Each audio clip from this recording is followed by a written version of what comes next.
ఎన్నటికీ కారు. రాముడు, కృష్ణుడు దేవుడు ఎన్నటికీ కారు. వాళ్ళు చేసిన కొన్ని కొన్ని మంచి పనులను దేవుళ్ళుగా ఆరాధిస్తున్నారు.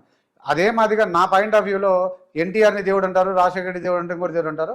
వాళ్ళతో పాటు వీళ్ళు కూడా అంతే. నా దృష్టిలో వీళ్ళు దేవుళ్ళు ఎన్నటికీ కారు. మనుషులు చంపిన వ్యక్తి ఎవరైనా దేవుడు ఎప్పటికీ కాదు. నా దృష్టిలో హిందువుల దేవుడు ఎవరైనా అన్నారంటే స్వామి వివేకానంద మాత్రమే, వేరెవ్వరు కాదు. అసలు దేవుళ్ళగా నమ్మేవాళ్ళు నమ్మండి. నేను స్వామి వివేకానంద నమ్ముతాను, ఈశ్వరుడిని నమ్ముతాను. మిగిలిన అయ్యప్ప స్వామి కూడా దేవుడు కాదు, రాజు. ఆ ప్రజల్ని కాపాడాడు కాబట్టి వాళ్ళు ఆయన్ని దేవుడిగా కొలవడం మొదలు పెడుతున్నారు, వెళ్తున్నారు. దాన్ని నేను ఎందుకు విభేదించాలి? అయ్యప్ప స్వామి ఎలా వచ్చాడు అసలు? పుట్టుకలు అనే దానికి ఎవరు గ్యారంటీ లేదండి. వాళ్ళు ఇది చెప్పారు, వీళ్ళు ఇది చెప్పారు. ఆయన కూడా ఒక రాజ్యానికి రాజే తప్ప దేవుడు కాదు. ఆఖరి వీరభద్ర స్వామి కూడా ఒక రాజ్యానికి రాజు.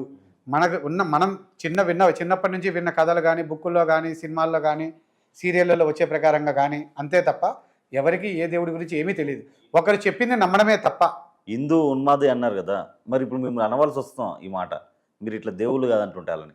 దేవుళ్ళు అంటే నిర్వచనం ఏంది అసలు? అయ్యప్ప స్వామి దేవుడు కాదని మీరు ఎలా అంటున్నా?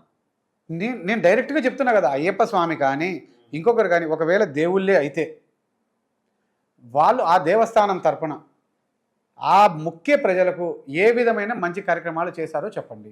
అయ్యప్ప స్వామి తరపున ఎక్కడైనా స్కూల్ కట్టారా, కాలేజీలు కట్టారా, ఆసుపత్రులు కట్టించారా? 100 కోట్ల ఆస్తులు ఉన్నాయి కదా. అంటే దేవుళ్ళ పేరు మీద కాలేజీలు, స్కూల్ కట్టినప్పుడే దేవుడా? అప్పుడే దేవుడు, లేకుంటే కాదు. సమాజ నిర్మాణం జరిగింది అజ్ఞానాన్ని పోగొట్టేదానికోసం. ఇప్పుడు నా పేరు దేవాలయాలు ఉన్నదే అజ్ఞానాన్ని పోగొట్టేదానికి, సమస్యలు పరిష్కరించుకునేదానికి. ఇప్పుడు మీ పేరు మీద ఒక హాస్పిటల్ కట్టారు, స్కూల్ కట్టారు, మీరు దేవుడు అయిపోతారా?